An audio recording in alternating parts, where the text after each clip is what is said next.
अस्सलाम वालेकुम। मैं सऊदी अरब के दारुल-हुकूमत रियाद शहर में हूँ और यहाँ लीप 2025 का टेक्नोलॉजी का इवेंट है, जहाँ दुनिया भर के टेक्नोलॉजी माहिरीन, सरमायाकार जमा हैं।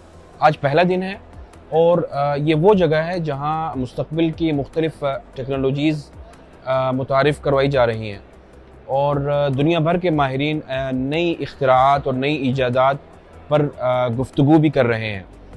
ये इवेंट उन बेशुमार इवेंट्स का हिस्सा है जो सऊदी अरब अपनी 2030 के विजन के तहत जारी रखे हुए हैं। लीप 2025 के इस इवेंट में आपको मसनूई ज़हानत, रोबोटिक्स, बायोटेक्नोलॉजी, ब्लॉकचेन और जदीद तवानाई के हल जैसे इनकलाबी आइडियाज़ देखने को मिलेंगे।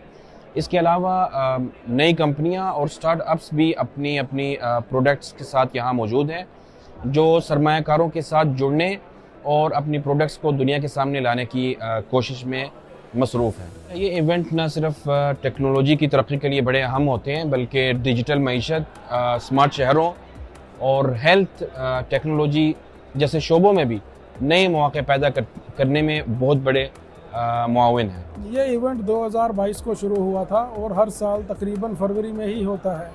इसका मकसद आईटी से मुंसलिक पूरी दुनिया को एक छतरी के नीचे जमा करना है और नई ईजादात पर बहस मुबाहिदा करना और इसी शोबे से मुंसलिक लोगों को बिज़नेस की फ़ज़ा मुहैया करना है। ये एक आलमी इवेंट है। यहाँ पूरी दुनिया से लोग आते हैं। यहाँ आके हम नए लोगों से मिलते हैं, नए आइडियाज़ डिस्कस करते हैं और बिज़नेस की तलाश करते हैं। इसमें हमारा ذاتی तजुर्बा बढ़ता है जो हमें बिज़नेस करने में मददगार होता है। और सबसे अहम बात, either you come here to looking for new opportunities or you come here to discuss new ideas.